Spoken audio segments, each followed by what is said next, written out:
Last night I listened to excerpts of the Self-Worth, Self-Respect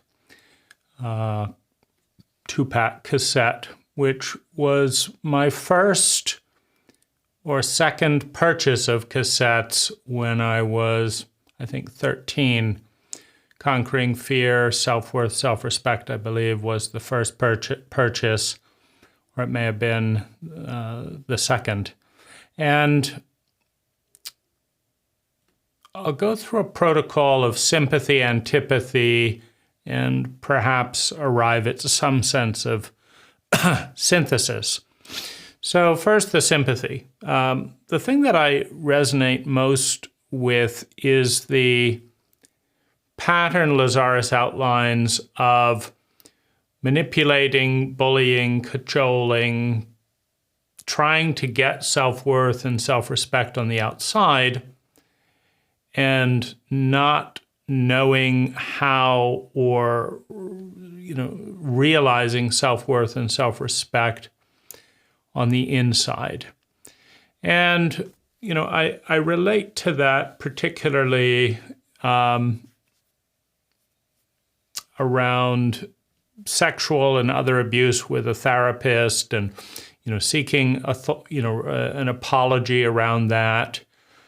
Having other therapists that trained and recommended this therapist kind of collude in a cover-up. And I remember how fixated I was for a couple of years just on getting them to do something that would show some respect for me as the client, as the patient, etc. And, but not knowing where to go when they largely refused to do that. And like, how do I create an experience of worth and respect for myself when so much of that feels shamed and violated on the outside? And so there's a sense of sympathy with that message. Now, in the antipathy, I would begin by saying that what the cassette induced in me is a lot of paranoid, insecure ego. I don't find it particularly helpful anything Lazaris has said around the partition of ego, like the positive ego, the negative ego. You have ego, you have an intermediary sense of I. It's an ecology, right? It's an ecology that has evolved out of the cultural history, the family history. It also goes through a process of sympathy, just an unconscious download stage of what's there, and then perhaps an adolescent antithesis and rebellion of some kind, and then perhaps a synthesis or adult stage at some point, though neither of those happens very gracefully or successfully in much of our culture. And since every single pattern that any ego holds can be improved upon, and every single pattern that an ego holds, the pattern of thinking, feeling, speaking, doing, and being, can be worse, meaning every pattern can be better, every pattern can be worse. It's negative from what perspective, right? From what perspective, right? Wherever you are in the pattern, the forward direction is positive, the backward direction is devolutionary, or a step backwards. But is it negative? Is it positive, etc.? It's about perspective, and most of them involve to cope around things that I think Lazaris does a terrible job of honoring the victim state, which is the child state in any relationship, in any new situation, in infancy. When you are born into a brand new world as an infant, completely dependent on the giants around you, you are in a victim state. The good stuff that happens, the bad stuff that happens, it's happening at you, and you have literally very little you can do about that. Now, Lazaris bypasses that very felt, real human state by stating, rather than asking, stating that you chose your parents and this and this and this. But, having never met a single person myself who says, oh, I chose I was in this soul state and I chose my parents, that's just Lazaris saying that. Lazaris says you chose that. Okay, Lazaris? But that has nothing to do with the felt experience of not choosing that and going through, all of the culture's various machinations, traumas, and limitations, and feeling like a complete and utter victim as large forces move that are unfair, traumatizing, often insane, and nothing we seem to be able to do as a child, as an infant, changes that pattern. So this is the victim stage of the human experience. There's also a victim stage in going into a birth of any new thing where your I, your ego, just has no idea. If you are blindfolded and kidnapped and thrust into a new culture, you have no idea. You cannot take conscious responsibility as you enter large arenas of the unknown, right? So there is whenever you are born into something new and it has not formed language, you could say that you are at the effect. Then you learn the maps and can start forming antipathies and conscious syntheses as you go through the adolescence of that relationship and then into the adulthood. And so, I found myself in a lot of kind of paranoid, small, I'm going to get in trouble, ego, energy in response to the cassette. And I think a lot of it is that, Lazaris is very good at naming flaws, right? So in the self-worth and self-respect tape, Lazaris said, in the meditation and stuff, you see your laziness, you see your manipulation, you see your this, you're that, you've punished, you've done all these things. So you could say that in the light of the spiritual critic, which Lazaris has also fostered by saying you the more, you the lesser, who you really, all the spiritual one is this and not dominating, and then there you are dominating, you're not the spiritual one, right? So Lazaris has created and amplified this bifurcation between the spiritual adult, the adolescent, the child, this, and, by saying certain things like, self-pity and self-importance are the root of all negativity and all that. And then he backed off a little bit about, decades later and say, well, there's some benefit to self-pity, whatever. I think that in the victim stage, which is the child state in development, that there's an enormous benefit to self-pity, that it is a natural and appropriate response to being violated and traumatized by a giant or a series of giants in a helpless and dependent state.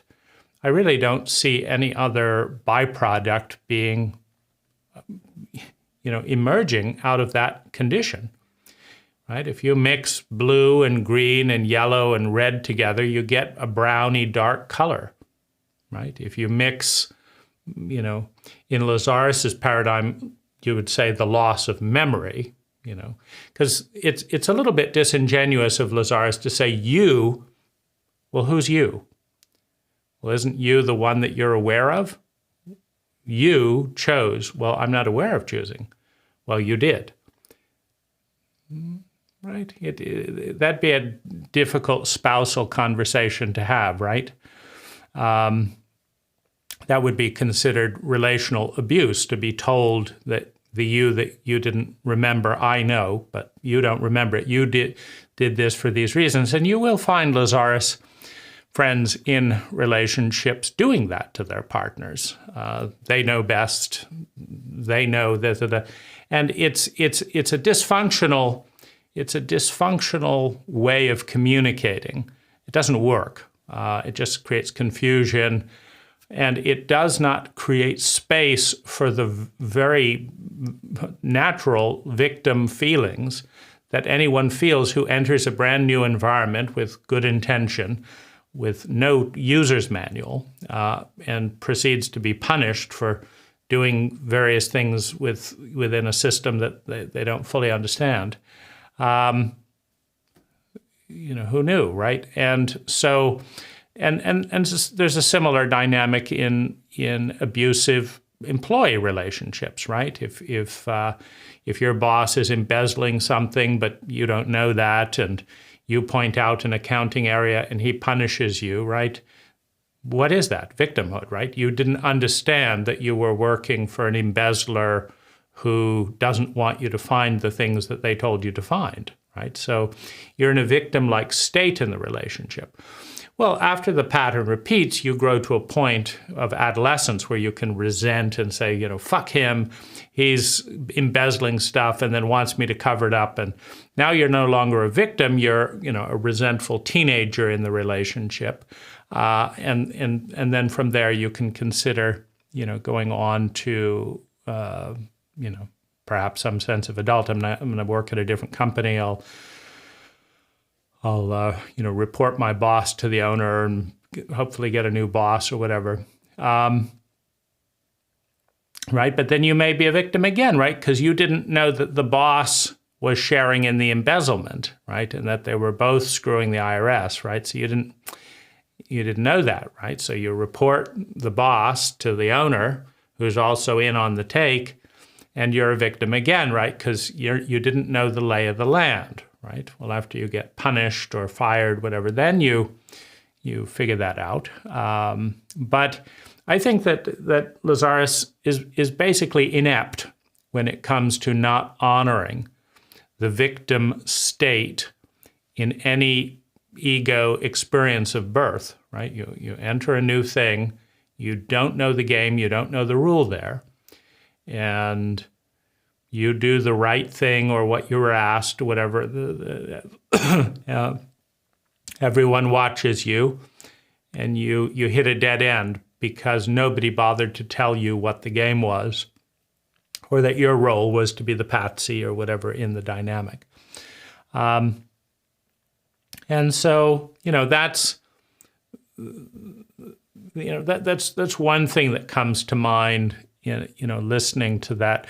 The other thing that comes to mind is in the Domination and Dominion tape, Lazaris goes to great lengths to say you're not, this selfish, greedy, ugly, horrible person that the cult is trying to tell you are. And, human nature is basically good and this and that and the other. And then, here in the meditation, Lazaris is saying, look at your laziness, look at your manipulation, look at your punishing, look at your greed, look at all this. So which is it, Lazaris, right? Are you trying to convince us that these parts are not there and the fundamental nature is good? Or are you trying to convince us that these are all the things and you did it, right? I also think that Lazaris is asymmetrical. When he talks about in the domination dominion thing, he'll say like that sense of unity, that sense of dominion was ripped away from you, but you gave it up. And there's a big asymmetry there because you have this little kid, and then you have a circle of giants, right? And he's got a towel, right? And they want it, right? Yeah, you could say they ripped it away from you and you gave it up. But that's going back to, that whole masking of the victim stage of relationship to fit in within Lazaris' thing that at 5 years old, you create your own reality, right? And it just doesn't hold up as a symmetrical exchange, right? If there isn't a single 5-year-old capable of holding on to the towel when you've got 20 grown-ups ripping it away, then let's put a little bit less emphasis on you gave it up. Why? What were your payoffs for giving up the towel? My payoffs for giving up the towel were, first of all, right, I didn't have any ability to hold on to the towel, right? How about that, right? Well, my second payoff was I don't want to be shouted at and hated by 20 giants that I depend on to feed me, to not kill me, to do this. And how about that for a payoff? And, why? Well, you have to give up your... No, it's bullshit, right? Complete and utter bullshit to deny that stage of relationship. Now, in the more grown-up, aspects of this,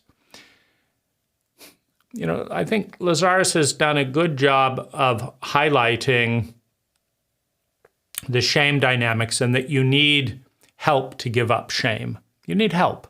And that's wonderful that Lazaris is acknowledging that. Because shame is a trauma, and you need help to deal with trauma.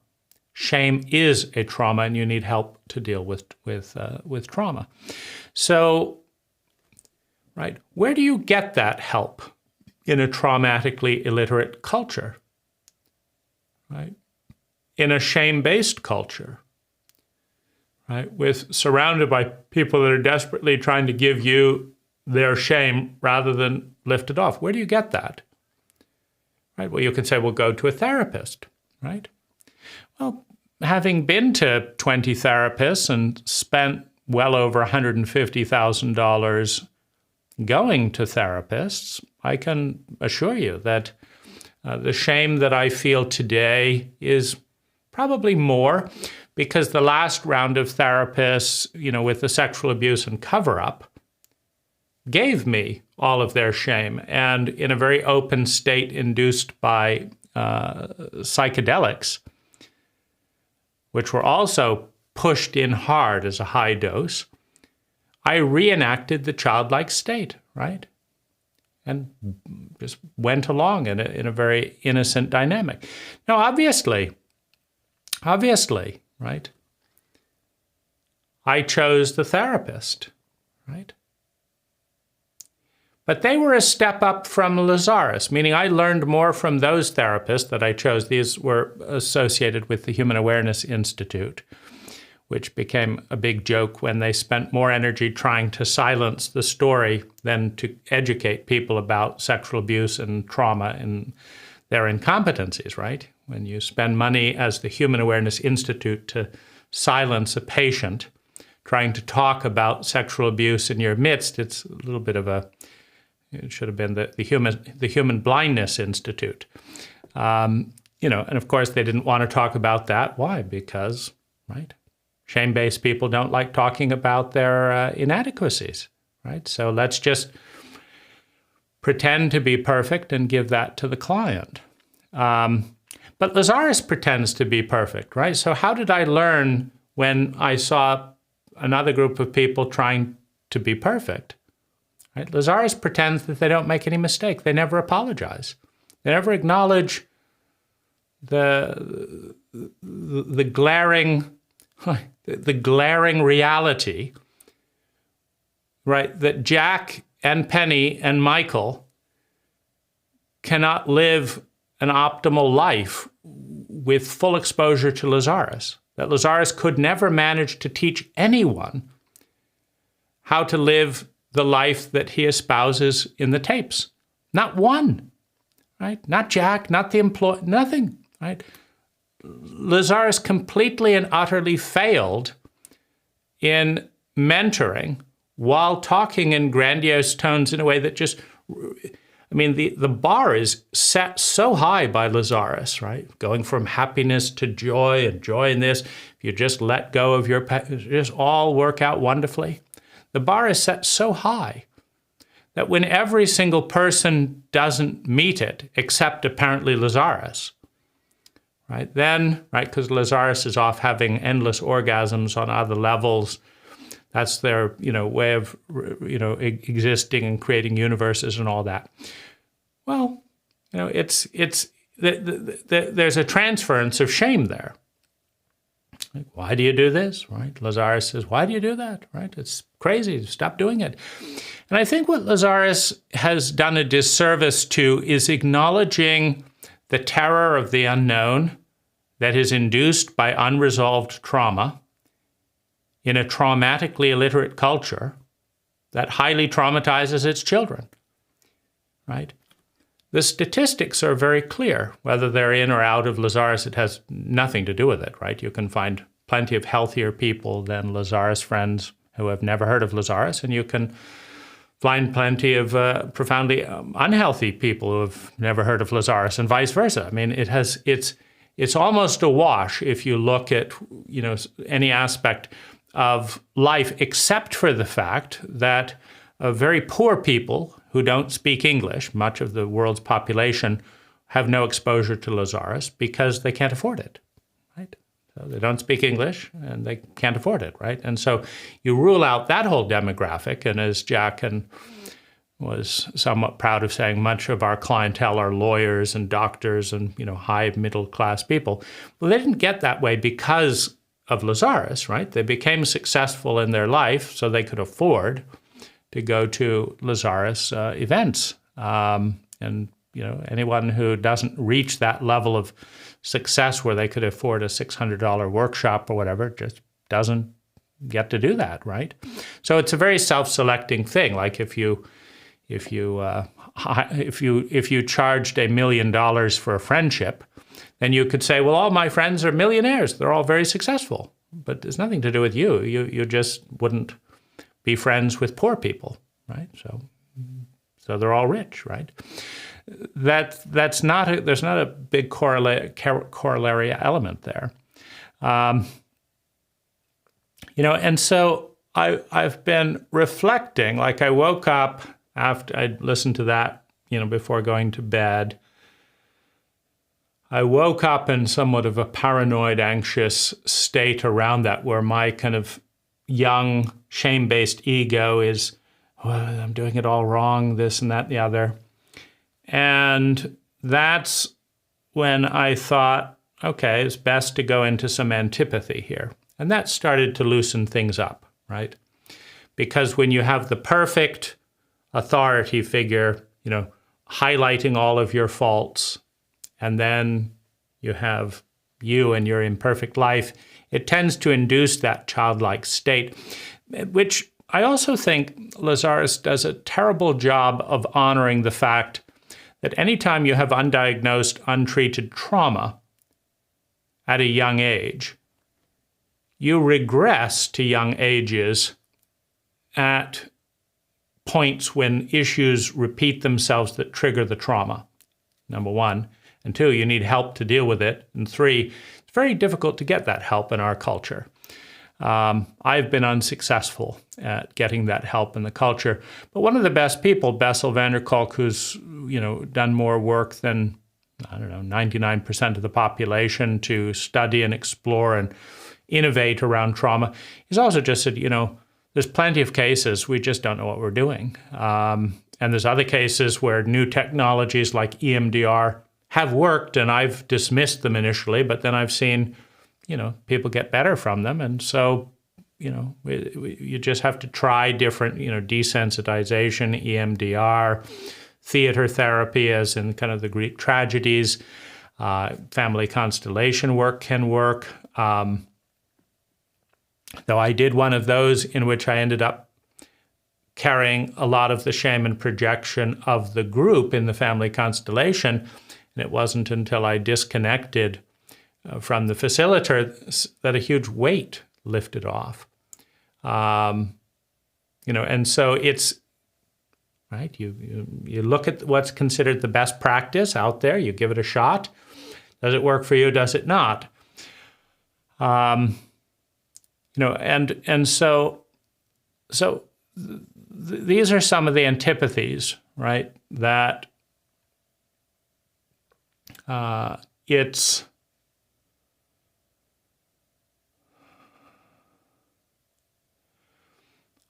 a reality that people with undiagnosed trauma that cannot get help for trauma will regress into fight, flight, and freeze and manipulate and do all of that.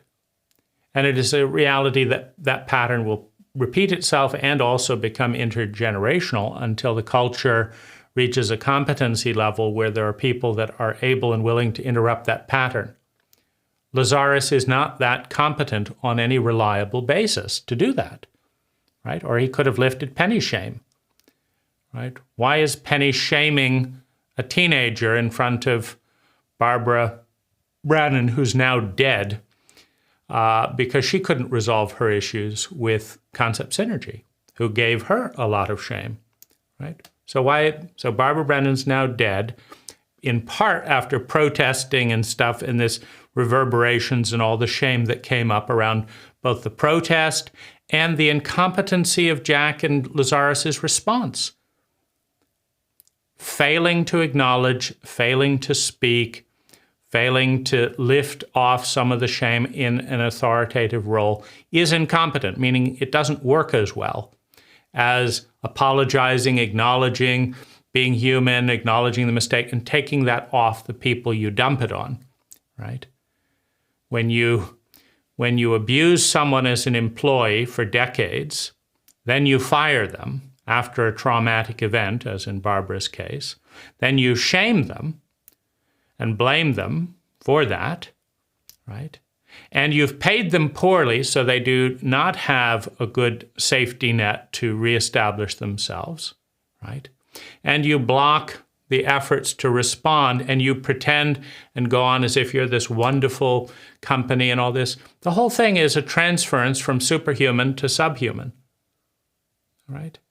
And when nobody would work at concept synergy unless they're able to be subhuman, because nobody that's self-respecting would do all of this jumping around and have this imbalance of power, then you filter for subhuman people that have that opening, or they don't get the job. And there's plenty of those. The cult produces plenty of subhuman shame people, right, that had superhuman shame parents. And so they know the slot to fit in. And if the Lazaris techniques don't work, well, they stay in the slot. And if Lazaris doesn't advocate for his friends, well, they stay in the slot. And now they're dead, right? So that's So Lazaris, I think, does a very poor job of acknowledging the other side of the picture, right? That this is the best that they can do with this situation, right? And it's not terribly ideal, right? It's not terribly effective. It's just the best Lazaris can do in this situation, or is willing to do, since they say they've only allocated 1% of their energy to, connect with human beings. So my shame-based, terrified, I'm going to get in trouble ego, of course, did not respond terribly well with this. Now, moving to synthesis, I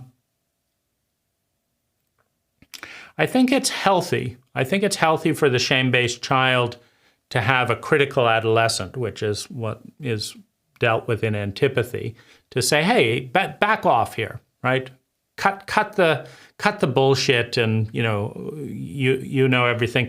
I find it also a little bit humorous that 30 or 40 years after the tapes were made, they still say the exact same thing, like whether it's the morning tape, give up your rage and helplessness. So what they're saying is, we knew 40 years ago that you would be feeling rage and helplessness every single week. and we've got a tape for you, right? Our techniques are not going to work for 40 years. And so now listen to rage and give us your rage and helplessness, right? So create a perfect reality and do all this wonderful stuff, right? But that's not going to work. So here's a soothing tape to give up the weekly dose of rage and helplessness, which is going to be there because our techniques don't work for anyone, right? So anyone who's doing the morning technique, the assumption, meditation, the assumption is you've got fear, rage, helplessness in an indefinite supply until you die. As long as you listen to that tape, Lazaris is assuming, expecting, because you don't ask a stranger to give up rage and helplessness 40 years in advance and put it on a cassette if you assume that they'll get well, right? You offer to take the rage and helplessness because you assume that no one in the whole organization or not a single Lazaris friend is ever going to get rid of their rage and helplessness. So why all the tapes ending fear, ending the...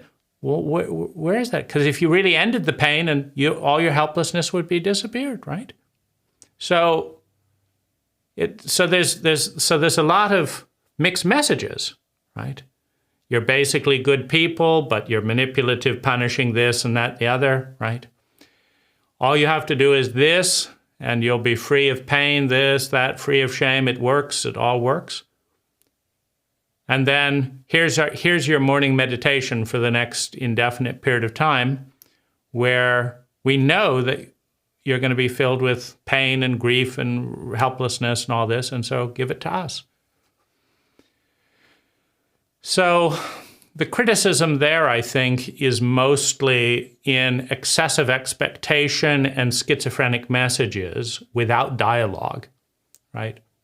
There's no one in the history of the relationships with Lazaris that I know of that's ever been able to have a conversation in public with Lazaris like this, right?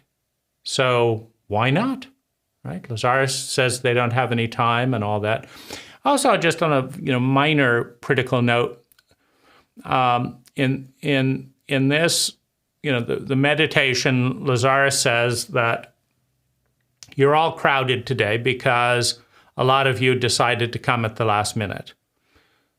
Right? Well, Lazaris has no time. You can't anticipate that, right? You talk about plenty of future events, but you can't predict the number of people coming up to your events. So Lazaris says, well, you're going to be scrunched, so just put your notebooks on your lap if you can't fit, in other words, and just endure it. Well, what is that, right? Suffering because that's the way it has to be. Martyrhood, what? I mean, what is that? Well, that's what people do. Like they endure stuff because that's the way it has to be. But Lazaris says, no. You create your reality and you create the consequences of your reality. So why can't Lazaris manage enough room for his guests that they have to pay for, right? And then what he's also saying is that every single person in that room has failed to create enough room, and that has nothing to do with him. It's profoundly irresponsible, right? Not a single thing, sorry, we predict the future, we know about the Grand Awakening, we see this, but we couldn't even manage the room, right? No, just put up with it, pay full price, and have an awkward moment, and don't disturb other people, right? So that's, and then Lazaris, because it was a newer group of people, it sounded like, he kind of gave them a nice, gentle in, like, they didn't have to listen to what he had to say. They could open their eyes at any point and come back, do various things. And I thought that was nice. But he also used God. No God got us all that is. And that's one of my big criticisms of, I guess the entire world culture, that there's no goddess. Buddha, Muhammad, Christ, no goddess, right? Even the channel, Jach, why couldn't it have been a woman? Break the cycle. No. Lazaris refuses to say God got us all that is in that one. He just says God, right? So he's going along with the chauvinism of the whole cult, right? God's enough for all the women, the no goddess, right? Why pile on the chauvinism? Right? So Lazaris has said of channels, there's no that they have no time, so there should not be inconsistency over time in the material, but there is, right? And Lazaris, right, says that that's because you wouldn't have gotten it, right? He doesn't say it's because we're inconsistent. It's all transferred, right? No, we had to be inconsistent because you weren't mature enough to understand God got us all that is in that meditation. So highly annoying to have all of that. It's what this does, what this antithesis or criticism does, is it calms down the terrified, inadequate, scared little boy ego, right? That comes out in response to all this stuff, by Lazaris. And so as I move into synthesis, I think the thing that I synthesize the most around just in general, because, when I was 28 or whatever, all this kind of nonsense is just, you deal with it. Someone else deal with it, right? I'm going to go learn and grow in other places, which I did. But my main next source ended up, that was, the Human Awareness Institute, was way more fun than Lazaris, much more learning, much more success in relationships. But 4 of their therapists ended up asking me to keep my sexual abuse secret while being facilitators at the Human Awareness Institute as a public nonprofit, and refused to give an apology for training and recommending a sexual predator to me, and refused to give any help and support, but sued me to silence the story, right? And so that's enough of a wake-up call to say, okay, wrong turn, at least for very long. And I think that's kind of the thing. Like my first workshops with the Human Awareness Institute helped me more in my relationship with a Lazaris friend, which was going dismally downhill using the Lazaris material. It helped me more than all of my decades with Lazaris at the time and all of her decades. So that's instructive. It was more fun, more successful and more fun, right? And so that was the pivot away, right? But, fast forward a decade and I'm being sexually abused under the influence of psychedelics by one of their facilitators, trained and recommended by all the other facilitators.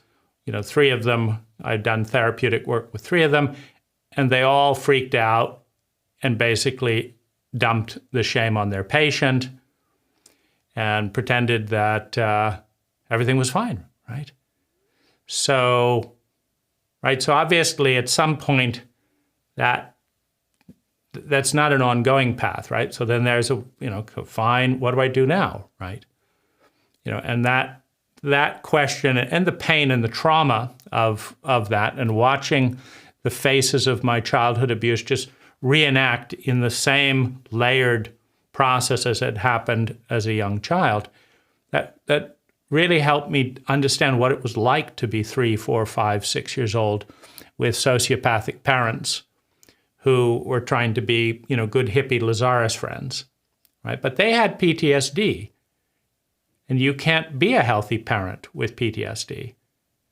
But Lazaris didn't bother to mention anything about that to my parents or to me, and so the blind spot continued, right? Neither did the Human Awareness Institute bother to mention anything about trauma or PTSD, and so the blind spot continued. Right? So it wasn't until full-blown PTSD, just complete breakdown of identity, that a stranger in a cafe told me what none of my therapists, neither Lazaris or anyone else, had ever told me.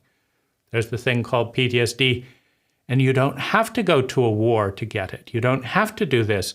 You can have that, right? Being a Lazaris friend, right? It's not something for people in war. It's something for almost every child in this country. Why is a stranger in a cafe telling me this? And I can say I created my own reality. Well, how? I asked him a question, right?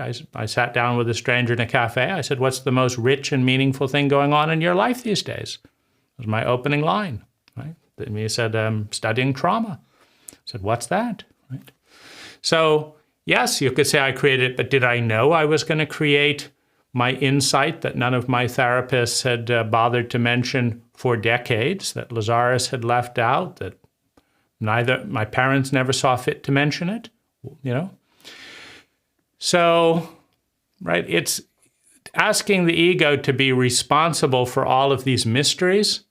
It's like, thank goodness there are strangers in cafes, is all I can say. I mean, but am I going to recommend to you, if you want to learn about trauma, go hang out in cafes and ask people about their lives? No, I'm not going to say that, right? I'm going to say there's a much better way of doing that. Read The Body Keeps the Score. Read, some of Gabor Mate's work. Look at Alice Miller's book, The Body Never Lies. Look at some of that work. And then wonder, why the hell doesn't Lazaris bother to mention the single most fundamental force that's shaping our culture is the reptilian brain fueled by unresolved trauma in a traumatically illiterate culture. That is the single biggest force. 60 to 70% of what's happening all around us and inside of us is unprocessed trauma and PTSD that was given to us and then buried and is playing out in fight, flight, freeze, and please, right? By fear and shame-based egos that are disconnected from self and are not going to get reconnected to self in any systemically helpful way or healed, statistically speaking, through the Lazaris material or the culture or the Human Awareness Institute or most of therapy, right? So what's going to do it? What's going to do it? My best odds right now are competent psychedelic work. Seems to be the best thing, but it is completely fragmented and nobody wants to gather the data around that either. They just want to share the success stories, which is what Lazaris does. Oh, we had this one person in Japan who did this and this. Okay, who gives a shit, Lazaris? Do a survey of 1,000 people and find out, can you get even 5% or 10% to replicate the result of that person? There's always one person who had a miraculous, one person, they did this thing and their cancer cleared. Great, right?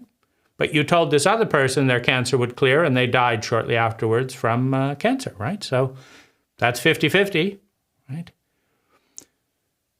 It's easy to predict things in vague rhythms and patterns, but Lazaris got the Gulf War wrong.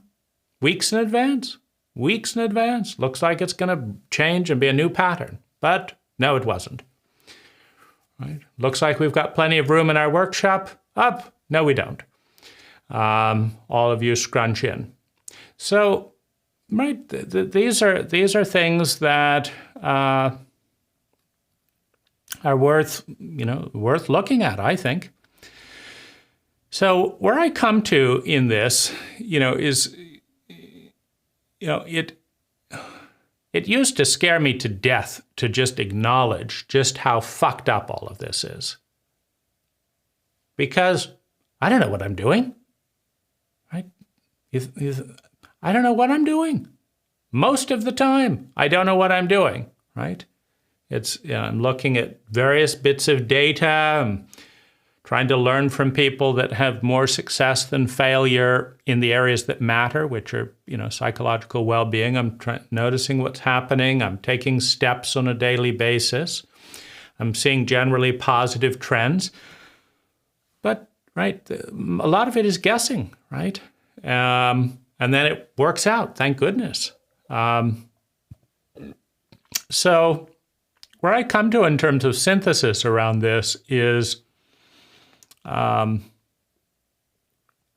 first of all, feel compassion for the traumatized, shame-based ego, right?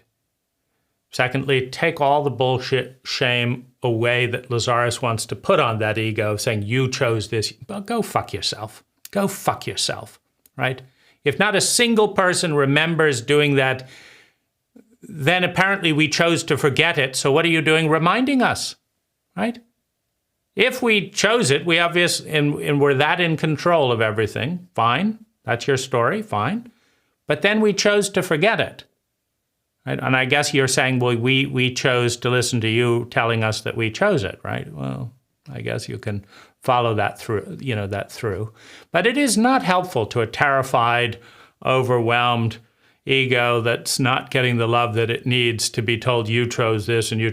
Oh, God, just don't drive me crazy any more than I'm actually crazy, please. Let's define I, just for a starter, as the I that I can remember. How about that, right? Meaning events that actually took place in my life, thoughts that I have had and remember having. Let's define I as that. And then when you say you, refer to that me, right? If you want to talk with old unconscious me and you want to make that distinction so that you're not laying that all on a paranoid ego, great, do it. But that puts Lazaris as the ultimate authority figure, right? Because nobody can verify the stuff that happened pre-birth, right? Nobody can do any tests. No tests can be done, right? So we have to limit those statistical tests to the thing we can actually do, right? And Lazaris has a mixed bag in stuff you verify. Like you take all of Lazaris's predictions about the future, and I'd give him, 40% accuracy. I wouldn't give him over 50-50. Right? Whether it's his discussion of the New Age or the this or the that or the... Lazaris's ability to predict the world that I see, and it's 50-50, right? And anyone can hopefully do 50-50 predictions. We're back to monkeys throwing darts are better than the average stockbroker. That takes a relief off. But the thing is, having given Lazaris back all of that, and now I feel much calmer, there's still a presence that is transcendent. The reality is that there is not a single thing that I've said or that Lazaris has said that is reality. They're just ideas about reality. They're not real. They're ideas. They're thoughts about reality, number one. Number two, reality is always bigger, always more complex, always more interesting than the idea about reality, right? The mountainside is far more interesting and has far more data than the map of the mountain, basically. And all words are just maps, right? So Lazaris is using his maps, right? I'm using my maps. You're interpreting and hearing them through your maps. They're all wrong, all of them. Fine, they're all wrong, right? My maps are not the best ones. Lazaris's are not the best one. Yours are not the best ones. So then throw the whole thing out, right? Well, what I find interesting is that even when I'm furious, even when I'm scared, even when I feel confused, even when I'm, panicking, regardless of my reaction to Lazaris's words, there is a presence. There is a presence that Lazaris has at his best. And I say at his best because there are a few kind of robot-like sounding versions of Lazaris which frankly sound creepy. They do not sound infused with presence and resonance. They sound like a robot. So that's Lazaris at his worst. But Lazaris at his best has a presence that is there with the words. And that presence is exactly what a terrified, traumatized ego needs, right? Someone who knows what's going on, right? Now, before trauma, of course, we have access to ourself, which also has that presence, right? And yeah, but it's a shaky connection. When you're dealing with a traumatized ego, any little reenactment can, right? Any little reenactment can go into the delusions of and the belief in these words, which are all wrong. But if we connect with ourself, which is what I've been doing in bits and pieces today, if we connect with ourself, self is loving, forgiving, flexible, present, healing, right? And Lazaris is very supportive of self-energy, not the words always, but the presence, and is, I think, a very present energy. And so, in the midst of ranting or venting against one thing after another about what Lazaris is doing, not doing, saying, not saying, saying here and saying there, I still appreciate the calming presence of Lazaris at his best, or their best. I guess if Lazaris can reduce God to a he, I can reduce Lazaris to a he as well. And so, that's still very valuable.